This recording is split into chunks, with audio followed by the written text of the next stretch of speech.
Good evening. Welcome into another episode of the Power Hour. I am Steve, of course, and of course, that is the urban sensation, wrestling icon C Red. And tonight on the Power Hour, we are joined by the villainous, the one, the only Roxy Heart. Hello, Roxy. Hello, hello. I got confused for a second there. I'm usually the one starting. I had my microphone all ready to go. That threw me for a second, but only You, for a second. you were ready to jump right in, and jump right in we shall. First of all, before we get into the many faces and the many wares that are Roxy Heart, I got to ask my friend C Red, how you feeling, man? Three kings in a rows. Told you I blame your ass. Well, I don't think you should blame me because you're not the one that ended up in a trunk at the end of the last event. So, Yeah, but here's the thing. Again, dude, guilt by association. Because why else would they come after me? I didn't really think of it quite like that. Roxy, did you see the footage of what happened at our good friend C Red's school? I did. I reviewed the footage again just before this recording session, and the rose, got to admit, nice touch. Sorry, I know that's inappropriate, but so mysterious at the same time. My goodness. It feels kind of like an invasion, doesn't it, C Red? Feels like an invasion. It's a fucking invasion, dude. Like, this is my place of work, dude. And I Right. get it. Okay, yours was at your house. Okay, I get it. But I work with kids that, guess what? They can't defend themselves. No, you're right. So, you know, you come out you come after me at the crib, that's one thing. But you come after me with these kids that, I fight for every day. Really? So I need fucking answers, dude. Well, Um John Bullard, our happy mighty. birth happy birthday, Mr. Yes. Bullard. But on the real, I need fucking answers, dude. Not, and again, I'm yeah, part of me feels like you're to blame, and the other part is just looking for answers. And again, maybe you have nothing to do with this, dude. Maybe again, it's kind of funny how your friend Turtle keeps saying you and him know more than you do. Turtle is one of these guys, and Roxy, you're familiar with the turtle, right? Oh, absolutely. Yeah. Turtle is what you would call an attention prostitute. Always looking for people to look at him. And anytime he can ride a situation like this, that's what he does. So I don't know what he's talking about. I certainly have no answers. I'm still waiting for them myself. But August 21st will be here soon enough. And my Dude, questions, no, I need answers before that. well, You that's think John. I'm you think I'm going to show up and I don't feel safe? No, I guess not.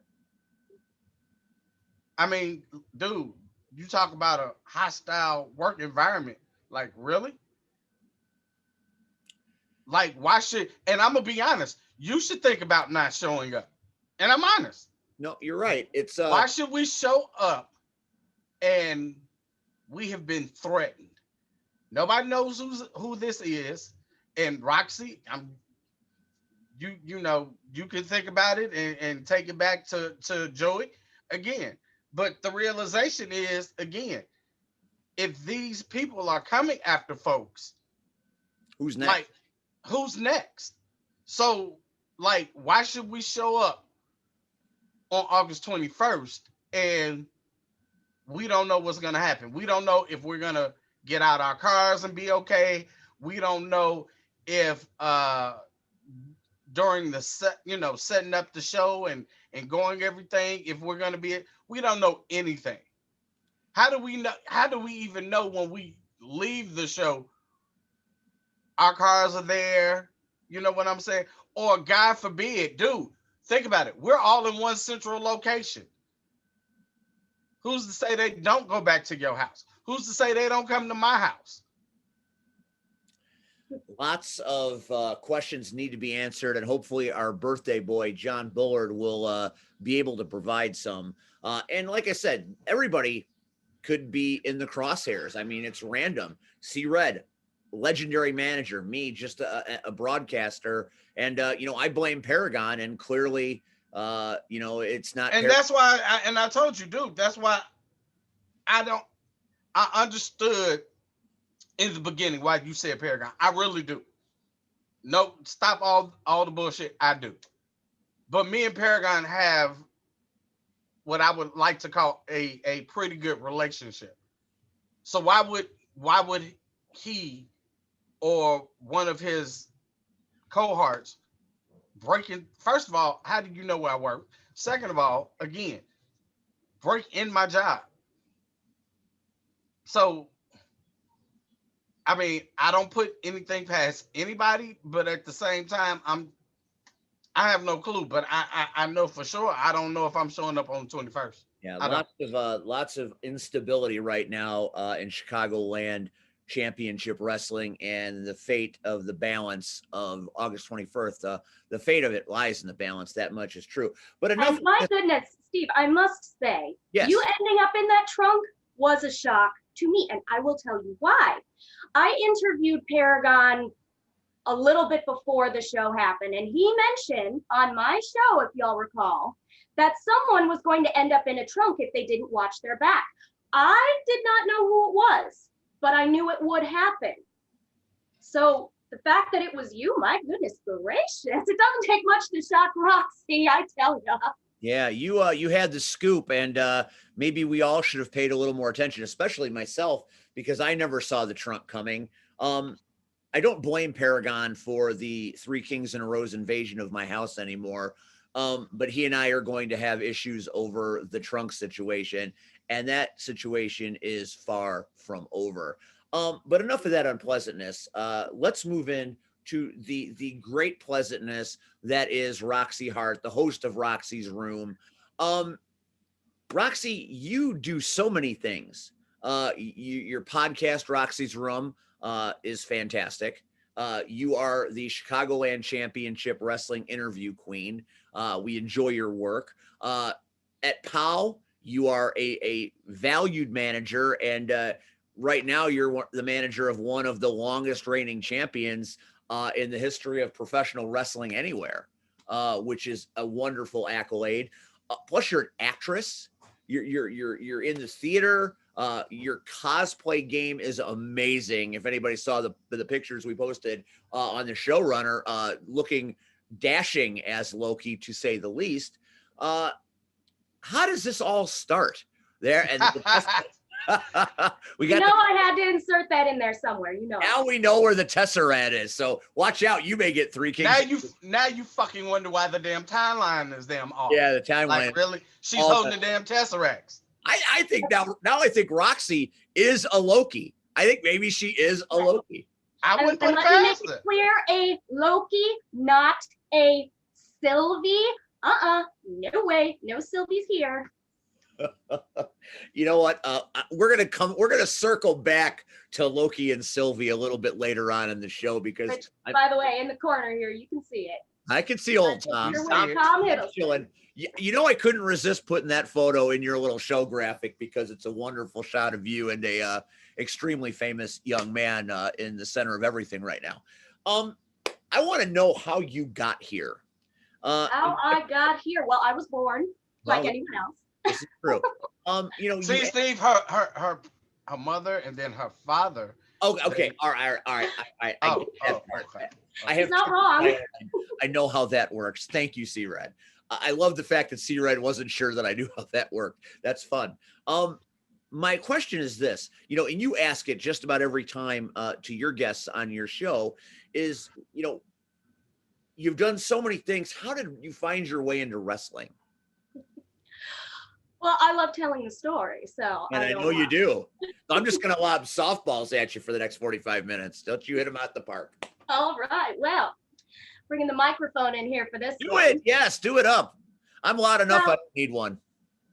Back when I was a very small, little shy, quiet, brown-haired little Roxy, I know it's hard to imagine me being quiet in the corner, but we all have to start somewhere. Am I right? See, right? Oh, come on. The story's going somewhere. Just hang in there with me. Don't mind Brett. I'm just being honest. I can't pick. Knowing Roxy now, I could never picture her being quiet and shy. I just can't. Hey, C Red, no mind. 80% of the show, he looks like he's sucking on a lemon. Oh, maybe Just he kidding. is. We don't know. Kidding. In any case, wrestling has a lot to do with the Pokemon evolution of Roxy, so hang in there. So back when I was little Roxy, I was alone a lot of the time. You know, I didn't know how to talk to people. I didn't have a ton of friends at the time. So I said, what can I do to make myself more noticed, feel more comfortable around people? Theater was the answer. So I did some backstage work, got a feel for it, got a lead in my first big production in high school. What that was was the production? a fun one. What was the I'm sorry? What was the production? It was actually a piece I'd never heard of before. It was called East of the Sun, West of the Moon. It is a Norwegian version of Beauty and the Beast, where Belle, or Karen, as my character was, had to deal with a polar bear. And there were trolls and people frozen in statues and magic. It was really something. I still have the newspaper article about it. I'll have to send that to you. I'd like to see that. So it got me more comfortable performing, learned how to interact with others, became part of a family. So fast forward a few years after college, I became, involved with this guy. I think you've heard of him, Joey Roth. Who? Joey Roth, the reigning Chicagoland champion. You got when you're introducing Joey Roth, it takes about 20 minutes to introduce all of his accolades. That's true. So I'm keeping it brief. Everybody else can spend 20 minutes, but this is my time, cool. Okay. Still love him though.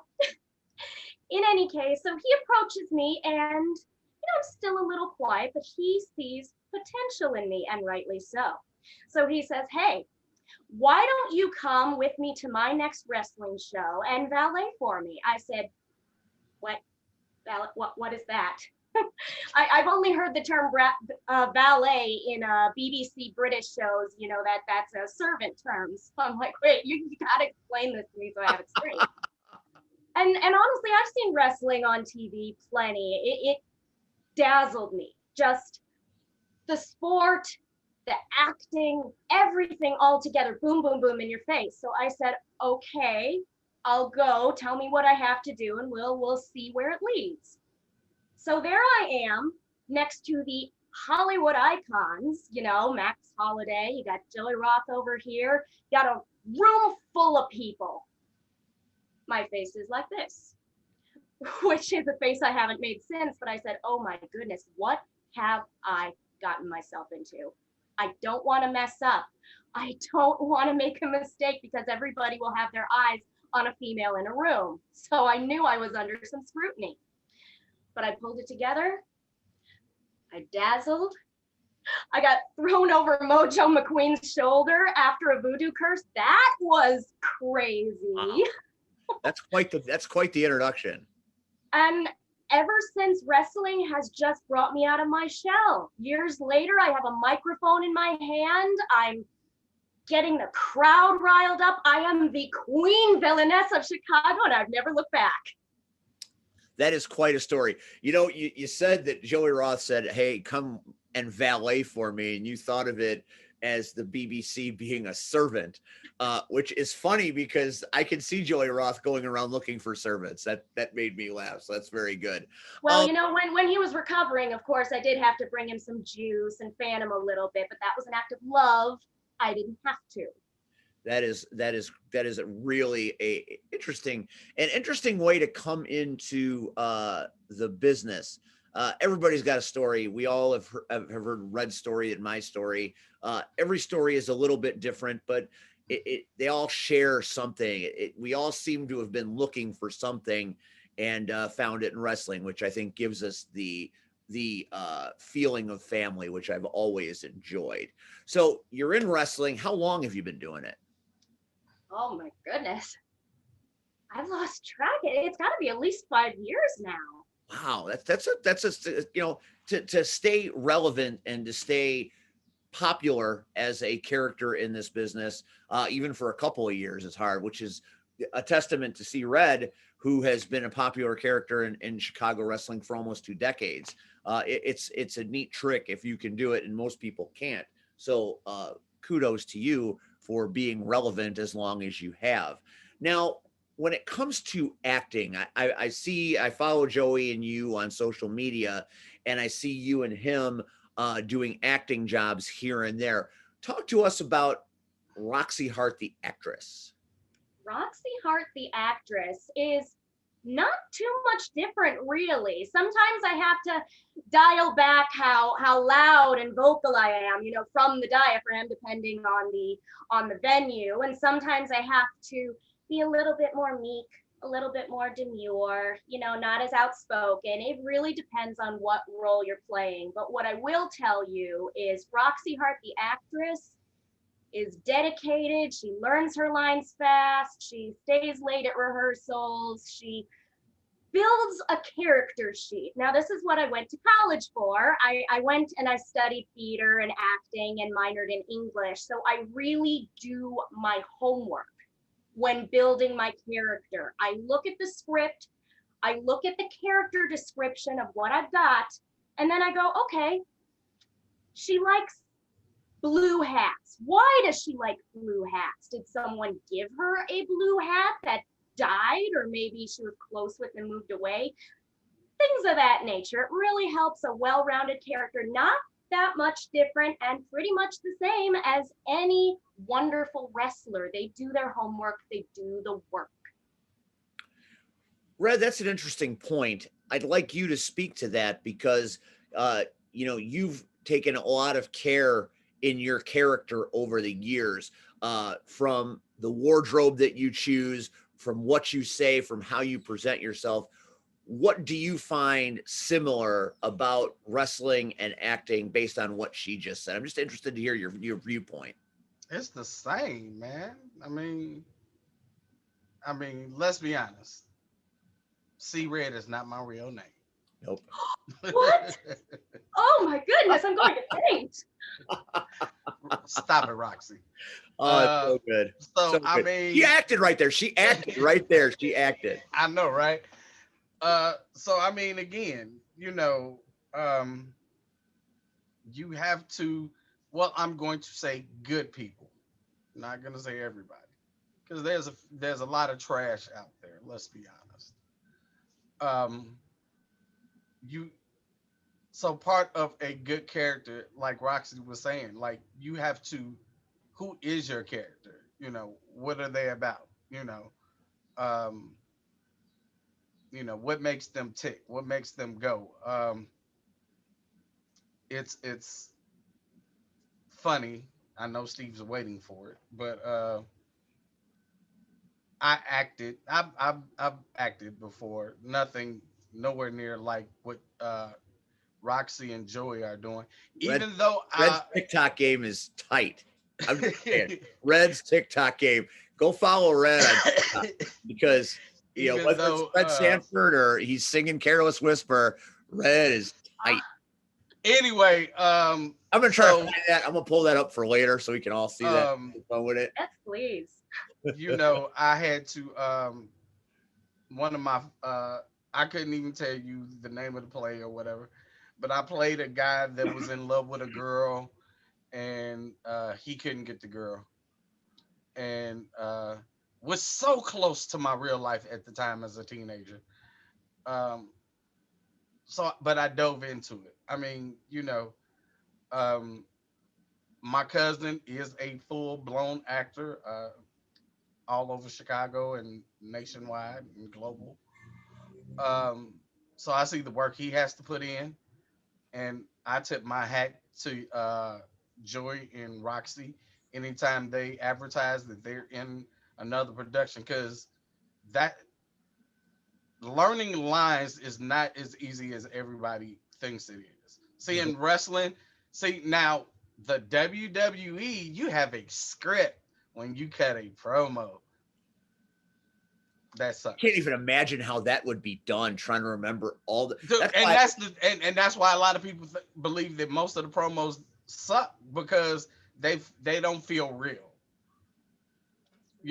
Now Cena can say what he wants to say because he's Cena. Austin can say what he wants to say because he's Austin.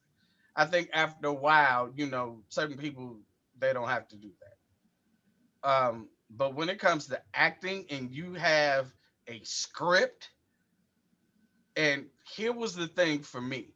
Not only do I have to know my lines, I need to know yours. Because I got to know what you're going to say so I can say what I need to say, but I need to react to what you just said. And God forbid, if someone drops the line, it's easier for you to segue.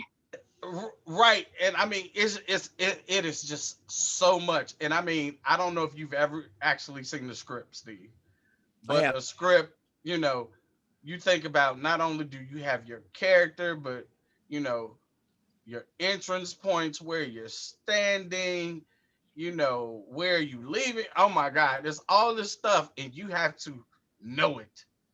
It's easy at a table sitting because you're just sitting at the table. But when it's actual time to start production or start filming, now, yeah, you know, big budget movies, yeah, you forget a line or whatever. They cut, all right. What's the line. Oh, okay, But when you're in a play or a stage production,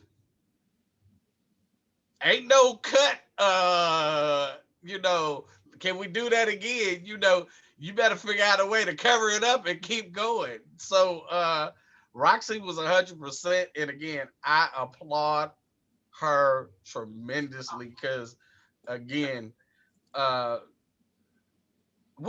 can I ask you, what college did you go to for theater? I actually went to, well, back then it was called Elmhurst College, and now they just graduated to being Elmhurst University. Okay. I believe P.L. Myers went to the very same school as well.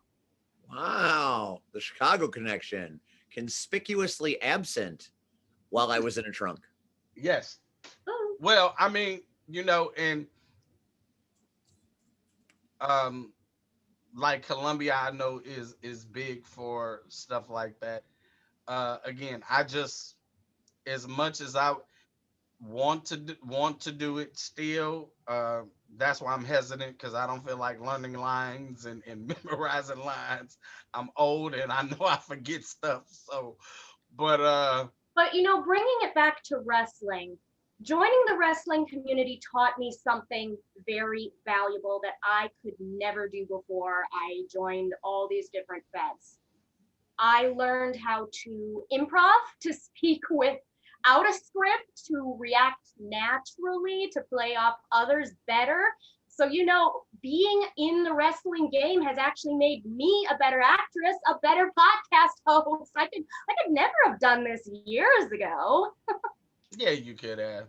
Here's the funny part. But I gotta pretend I'm a little humble, Never, you're on our show. Here's the crazy part. You got red here. As much as we improv, we don't improv. A former co-host of mine is an actual comedian, and he does a lot of improv. Brother Jay, right? No. If you look at my Facebook page, he's the guy that you thought was replacing you, but he's my original co-host when I was in another company, and they do real comedy improv. So one night we went to do improv. Dude, I got on that stage, and doing real live improv is nothing like what we do. And I felt so out of, like, I was like, somebody just give me a red suit and a ring, please. Because it was so uncomfortable. I mean, I did my best and I made some people laugh, but I was like, you don't realize what other people actually do until you step in their shoes. That's why I applaud Roxy and Joey so much, because again, I don't think people give them enough credit, especially Roxy being a female in this business and doing everything that she does in this business. And then when she's not in this business, she's in other businesses where she still has to portray other people. And that ain't easy. So kudos. What is Oh, your favorite part that you've ever played in an acting job? Character, whether it ooh. be a film or a play or whatever. What is your favorite role that you've had thus far, other than Roxy Heart of Wrestling in Roxy's Room? Because that's quite a role unto itself. That's a hard role to beat, I tell you. And of course, second being fiance and a daughter, of course. Those are very important roles to me. But I have a tie between two different theater companies. The one I did just a couple years ago, I played Eleanor Dashwood in Sense and Sensibility with Wheaton Drama, and that was a very exciting role. Not that far off from Pride and Prejudice and all the other Jane Austen stuff. I don't like the material. I'm sorry, I don't care what hate I get. I'm a villainess, deal with it. But the role really spoke to me. She was so multifaceted. She, of course, was growing up in this proper British household, not the richest. She wanted to find love, but she didn't quite believe in it. She didn't know where she stood. And finally, she just kind of let herself go, found the love of her life, and there you go. And her sister found it too. And my other favorite production was with Overshadowed Theater. I played a woman in the diary of Anne Frank. I played a woman named Meep Geese, who in real life helped hide away the Frank family, brought them all this food and clothing, and she was a German citizen, so she really risked her own life to protect them. And what made it so powerful for me was right at the end, spoiler alert, there's the one scene where the German soldiers took the Frank family away. And this wasn't in the script. They added this just for me. I am supposed to run on set, see everything spilled all over the place. I'm running trying to find them. Are you hiding in the closet? Are you up on the second story of the attic? I couldn't find them. And then I found Anne's diary under her pillow and I down. And then I see the ghost of her father walk in and I hand him that diary and it destroyed me every night. I'm crying right now thinking about it, actually. You're not going to see Roxy do that very much, so enjoy it, folks. Wow, that's powerful stuff. It's something when you read or you're part of something that brings out such genuine emotion. And that was just me asking you about your favorite roles. And it's almost like you were teleported back to those moments, which I think that's what good actors, good thespians do. It's like they can be teleported quickly and they can turn it on and turn it off upon command. So that shows everybody that's watching right now the kind of actress that you can be. So kudos to you, like Red said. That's very impressive. Thank you. I'm gonna plug a little production that I'm going to be a part of this weekend, actually. You were talking before about you and C. Red were both talking about how hard it is to learn lines in a very short period of time. Well, I perform with this theater group. They have a production about once a month, and they were one of the few groups that kept it going through quarantine, through virtual performances. They are called the BYOT Theater. They usually have performances down at the Charno House downtown, but we're having a performance at Moody's Pub at 7 p.m. on Saturday. Basically, we get together Friday night. They assign directors, actors.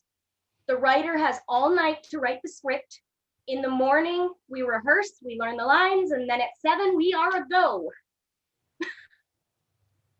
What the hell? What? It's something very unique, and I'm very excited to be a part of it. How in the world are you able to write a script overnight? My good God. Well, now, mind you, it's 20 pages or less, depending on the amount of actors and how many lines they need. But it's a process, I tell you. But it really brought me out of my comfort zone, so I'm grateful for it. Well, this Saturday night, if you're not otherwise occupied, venture off to Moody's Pub and see Roxy Heart do what Roxy Heart do. So that's cool. Roxy's Room. I've been a guest. I had a great time on the show. I felt very comfortable. I felt like you were very prepared. I felt like you asked me questions that were unique. And I had seen other episodes of Roxy's Room, and I had seen the kind of questions you asked. So I tried to prepare myself to ask the question, to answer the questions that I thought you were going to ask. And you hit me with some ones that I wasn't expecting. So I like Roxy's Room even more because I feel like you tailor each interview to the specific guest you have. If you watch a bunch of Roxy Room episodes, you don't see the same thing over and over again. When it comes to the Power Hour, we have different guests every week, and we try to mix it up. But we're trying to get information about wrestling, and we're talking about what's coming up and where they've been and what they're doing. So we have a format that we follow loosely, but there's still one there. I find in Roxy's Room that you freewheel and you go wildly different places than most podcasts in wrestling that I've seen. Plus, you have actors and actresses and thespianic people on all the time. How did you come up with this concept? It's very refreshing. Well, actually, when John Bullard, and happy birthday again to you, John, you're very much appreciated in our community, asked me to be part of a Chicagoland Championship Wrestling and the Grapple Masters taping, he came to me and he said, you know what? I think it would be so cool, and rightly so, if you interviewed our wrestlers, if you got the backstage scoop. Backstage, sorry, I use theater terms interchangeably. I said, absolutely. But I want to do something a little bit different. And I want to bring a different side of Roxy. I had only started using the mic in the ring and in various places, such as Rocket Pro. I was starting to find my voice. And I always wanted to be a Miss Elizabeth, but with more of a voice, classy, elegant, but someone that you feel like you could have a beer with at the same time, like a friend, but still elegant. So you're following me thus far. Yeah. So I was doing my research online, looking at different podcasts, picking out things I liked. And there wasn't anything I didn't really like. I just wanted to make it Roxy. And that's a term that I use as a verb.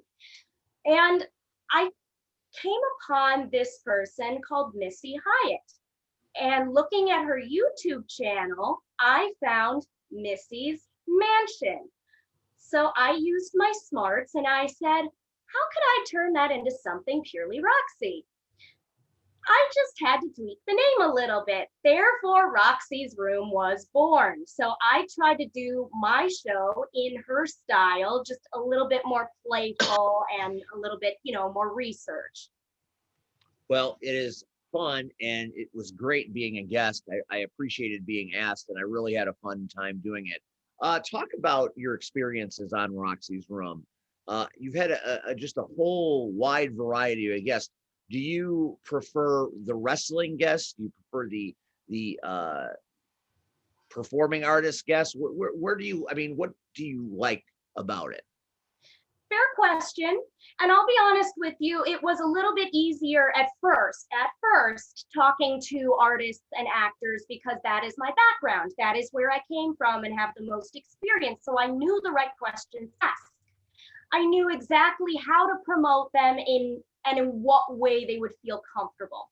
So when I started doing the purely wrestling interviews, of course I had to do more research. I'm still learning like everyone else. But of course I look good doing what I do. And I knew as long as I focused on just making my guests the star, I'm the heart, they're the star. My goal was to promote them, to put them over, to make sure during the shutdown when we couldn't do gosh darn anything, that they wouldn't be forgotten. That was my passion. It still is. And that's where I am today. Well, we appreciated what you did and what you continue to do. You know, they're the stars, but you're the heart. I really enjoy the way you described that, because I think that is absolutely accurate. Red, give me your impressions of Roxy's room. She is prepared.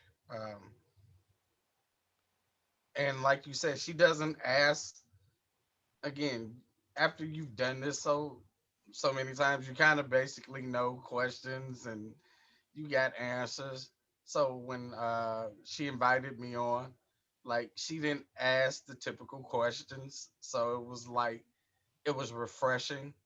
Like I didn't feel like, here's another one, you know. Okay, I started out as a peanut and no, you just after a while you get tired and um, Roxy has a way of making you feel valued as a guest, so you feel like you're not wasting time. I've been on other people's podcasts. I did one. It was so horrible. Like the guy invited me on, and next thing I know, like there are four other people on the screen, and like none of the questions really are really dealing with wrestling or everybody's talking over everybody and Roxy kind of gives you that one-on-one, that again makes you feel unique, you know.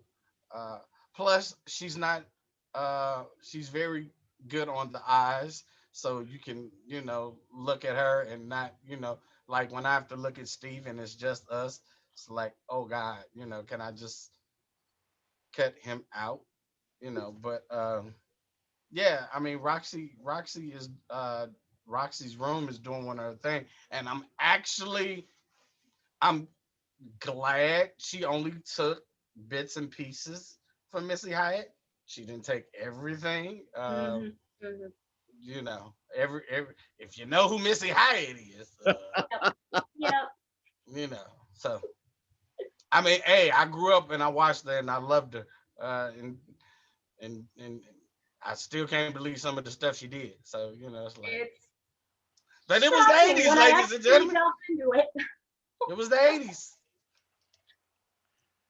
Red, like looking at Roxy. I mean, that's part of her mystique, no doubt about that. But I'm a little hurt that you don't like looking at me, because we sure like looking at you.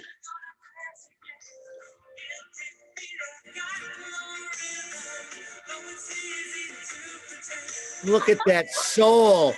My God, look at that. Look at that Bravo. performance. My God. No shirt, all red. Making me hot. I'm getting a little excited right now. I'm not going to lie.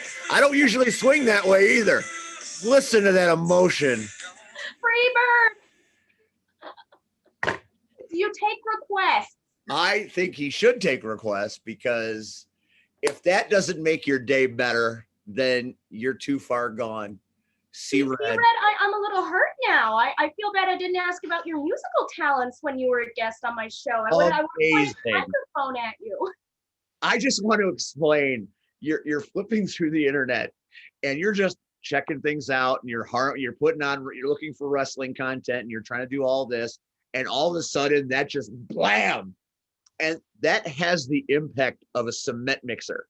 When you're not ready for it and it hits you in the face, you have to watch it like 6 times going, I can't believe this is occurring right now in my life. But you don't like looking at me, but Red, we all love looking at you. Here's looking at you, Red. Anyway, so since Roxy is our guest, She is indeed our guest. and I always like to bring up um, stories of our guests, especially since I know 9 out of 10 of them.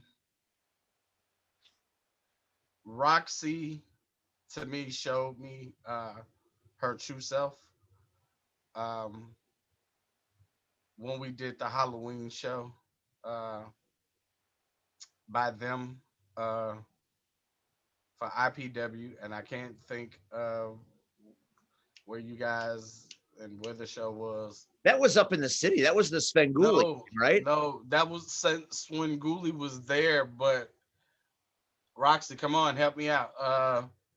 Like you got, Oh, Nightmare on Chicago Street. Is that what you're yeah, talking about? yeah. Um, to sit down with Roxy, uh, and Joey, and just talk, and the pleasure, like just to get to know her, it was like it was different. Um, a lot of times I think in this business we're so, especially when we're doing shows, especially on show days, it's business. Yeah. Handle the business, handle the business, handle the business. And once the ring was up and you know everybody was trying to walk around this area and figure out what was going on, it was a time where we were all getting dressed uh, in this one store, and then we were waiting to start. And just to sit with Roxy, you know, it was like, wow, okay, she's different.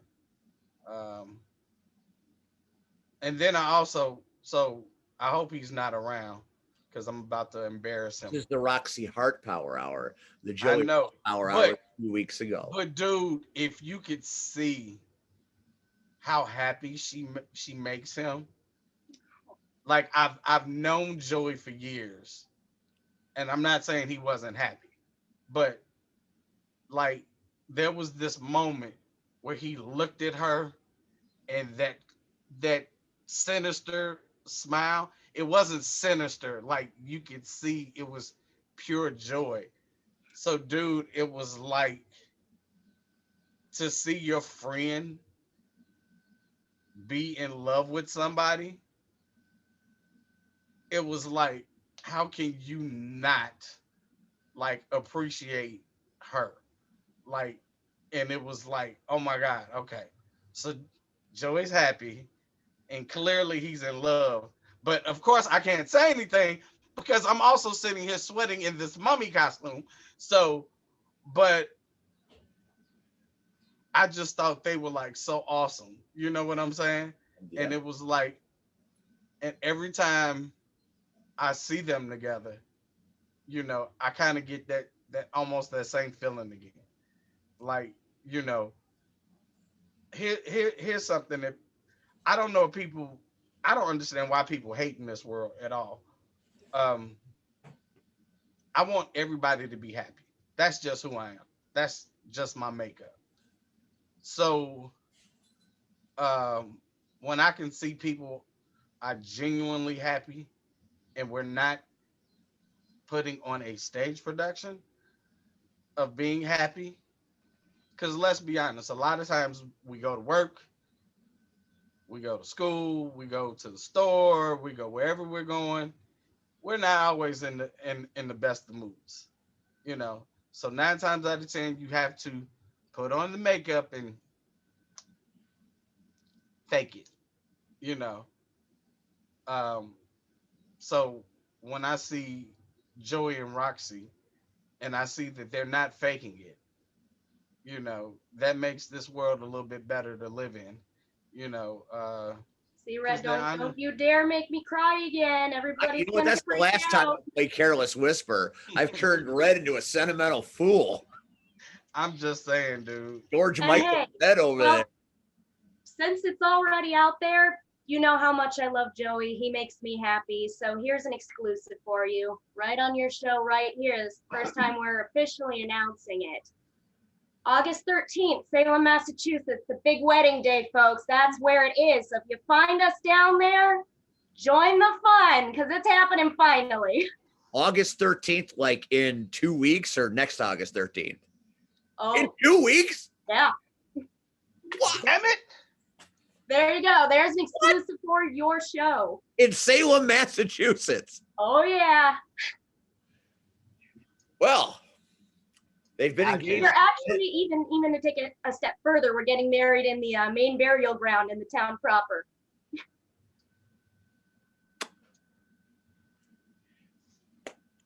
We are the villains. We have to do something villainous. Very no. backdrop. Here's why I'm like looking crazy. So, have any of you watched the series on Netflix called Fear? Not that one. No, it's brand new, isn't it? Yeah. So there's 3 episodes, and what they did was they ran consecutive Fridays.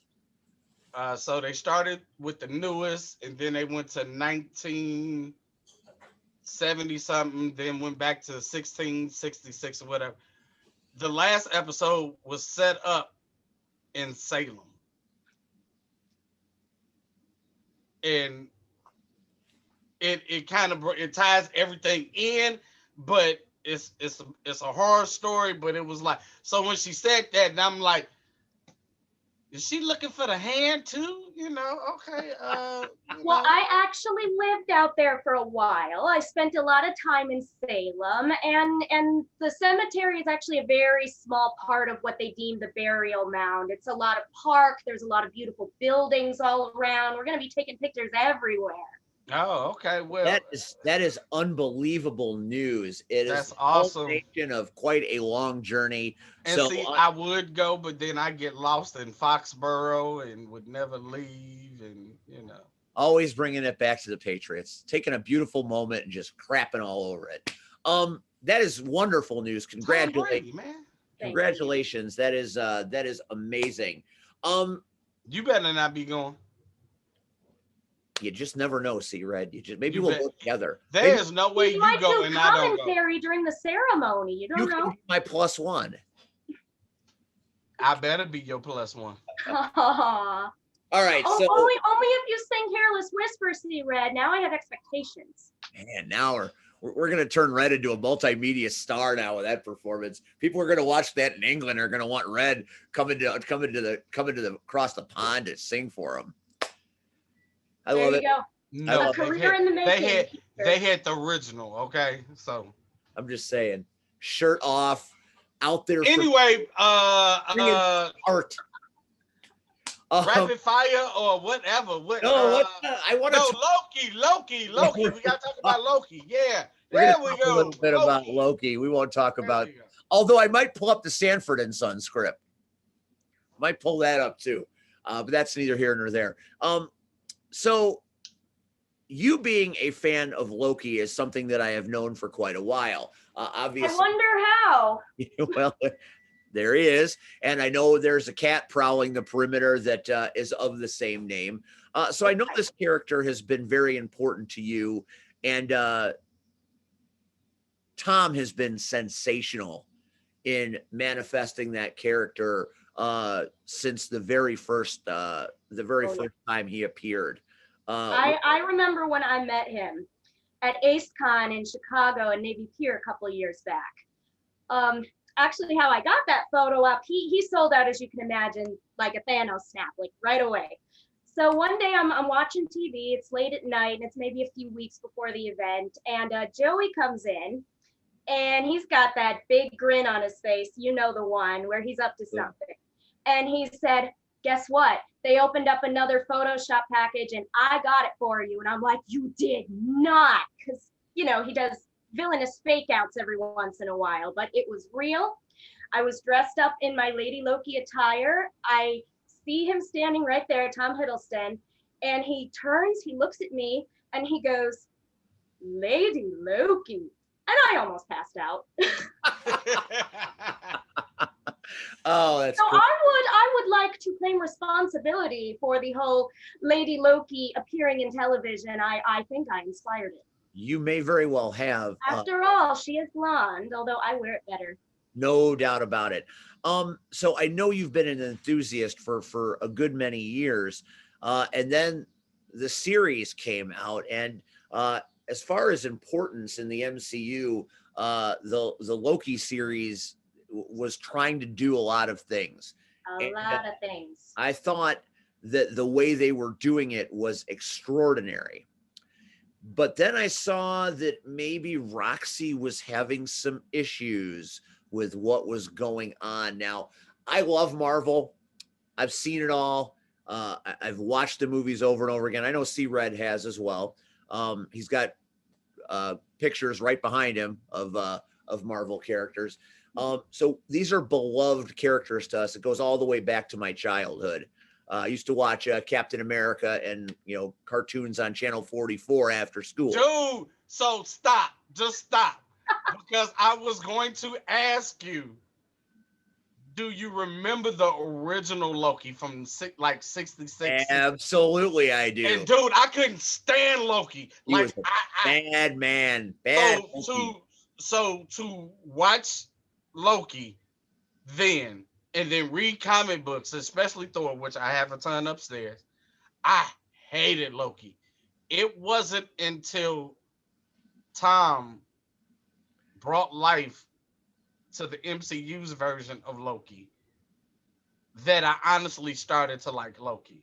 And I'm glad, C Red, that you said that, because my segue as to why Loki resonates with me so much is, and I don't mean the murder part, so let's just shelve that over there, okay? I'm not killing people. Understood. Rather. In any case, I'm a villain, I'm not a murderer. But what worked for me was, number one, he humanized a villain. So you sympathized with him. You saw where he was coming from. He felt unloved. He felt like no one was listening. And the only way that he could get attention was in that negative manner. And he just resonated with my childhood.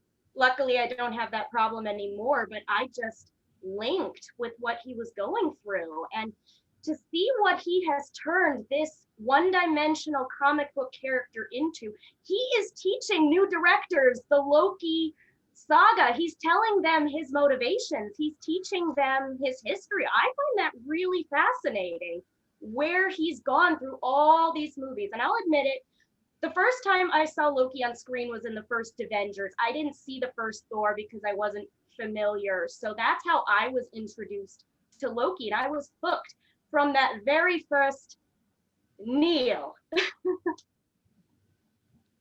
I found myself, obviously, I'm with Red, growing up like we did with what we got to watch and read.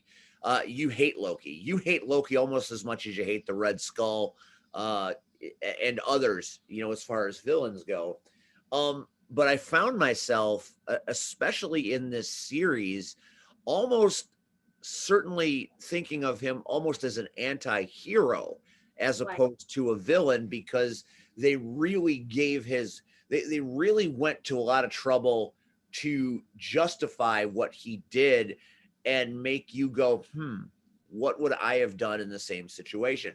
So I was a big fan of the Loki TV show. I thought they did a nice job with it. And I was waiting to see what you thought. And I read that you weren't maybe as fond. Wasn't feeling it. Again, another exclusive for your show, and this is shocking to a lot of people. And I said one comment on Facebook about it, and everybody was blowing up. Even theater folks, people I've acted with, they're like, "You don't like it?" No, I don't. The first episode was kind of cool. I loved what they did with, spoiler alert, if you haven't seen it already, not my fault, with DB Cooper. That was the coolest thing they could have done, and we needed more of that. Like, I wanted to know more about how he made that bet with Thor, how it all came about. It's like, more of the mischief, and please put him back in his armor. No one wants to see him in that brown suit. I hate Sylvie. That's valid. A character in the Thor film. Now, I thought I was going to have the biggest problem with Owen Wilson. Not a big fan of him as an actor in anything, to be honest. I think he takes away from films that he's in. I just don't get him. I don't like him. I don't care for him as a performer. But I thought he was stellar in this series, and I'm shocked by that. So I'm not talking about him. I'm talking But I about do agree with you. That was a high point for me and a shocker. But can we all agree we all wanted to hear him say "wow" once? Yeah, we once. did. We did. Or have Loki say "wow" at him Yeah, as an ironic that would way have of been turning ironic. it about. I want to hear your thoughts on the very weird love interest of Loki, which I Why? found to be a very interesting turn that it confused me more than anything. What's your take on? I believe you call her Selvi. Well, Well, her that's name who is she I Sylvie. know. At is. least that's what I she's don't like to calling say the word. herself. But go ahead. But I thought it was kind of disgusting. I mean, he's basically kissing himself, which Nothing I wrong guess with it's self-love. supposed to be Nothing wrong with clever, it. but I just didn't dig it. I didn't think it was necessary. He could have admired Sylvie, could have been her friend, didn't need them to fall in love at all. It was for shock value. Overall, as we've seen it come to its end, and now they've picked it up, and they're going to do a second season, which I think will be interesting. What are your thoughts? What are you hoping to get in season 2? Well, what I'm afraid of is they're going to kill Loki off for real, and Sylvie is going to have her own series or her own movies, and she's going to take over the character from here on out. Which I want to be clear, I'm all for women in the Marvel universe. I'm all for that. Yay! It's just there's a Lady Loki in the comics and in mythology, and then there's Sylvie. Weird. It wasn't done correctly. It was too soon. That makes sense, and you're talking to somebody that is what I would consider an authority on the subject. Well, he's dead. I mean, but so in our timeline, he's dead. Right. I meant But kill off the Tom Hiddleston Loki, like he will no longer appear. right. But what we, clearly found out, and we're gonna find out more, um, because of their decision, the timelines are now shot. Yeah. Multiverse of So Madness. I think going forward, that's what everything is going to wrap around. We're That going is to have correct. to deal with different timelines till somebody decides that, okay, we're done with the timelines, and life, let's put it back to just one timeline. But me personally, I'm just excited. Again, I'm sorry. Anytime I can get all three Spider-Mans in one movie, yeah, I'm excited. Um, so between Doctor Strange and you wonder what the Scarlet Witch is going to do, and I think she's going to further damage the timelines. Oh yeah, Uh, her and Loki are gonna be in Doctor Strange's Multiverse of Madness, so we're gonna yeah. see So what I mean, Doctor Strange. He's just gonna shake his head like, why, so why? I want more Loki. You're gonna get I'm it. so, I'm sorry. I understood Roxy wanted the armor, but Steve, tell me you did not pop when the original Loki costume Huge, appeared. huge He pop, was good. huge He pop. was good. And they picked the right actor to pull that off too. That He was was kudos to Marvel fabulous. for exquisite casting as always. You And know, I mean, I think maybe that's so for people that didn't read the comics, that didn't watch the cartoons. Um, this MCU is good, but we're so used to iconic costumes, you know. And Oh, even though Loki, they gave him a crown, and it wasn't that Loki costume, just like when right. we first saw Captain America, he donned the first suit, and it was like, yes, pop. you know, right, it's just certain characters I don't know if either one of you watched the Defenders, Power Man and Iron Fist and all of that.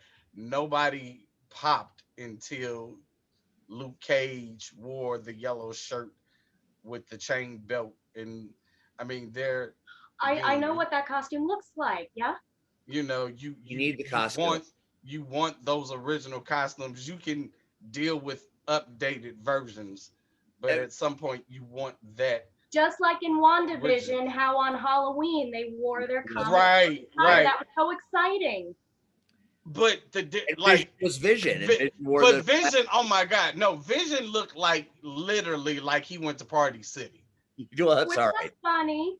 but it and was. I mean, it was funny, but it was just like no, and I mean, I laughed, but I got my iconic moment, but it was like y'all could have did better, but All I know uh, for sure is that I've been Lady Loki in Renaissance fairs and Comic Cons and No, other theater productions, but Lady Loki has not made an appearance in the ring, but that's coming. I'm planning it. Which, by the way, I'm not sure that you know a clever way I tied my Lady Loki costume to Roxy's room. This is my cloak. oh, you A did little Easter egg that I revealed to all my fans out there. a little Easter egg. Let's bring that up because I love this. I skip that. I want to know when she getting in the ring. Ah, yes, that was actually for an audition that I did for a Loki play. Look at That how was, awesome that looks.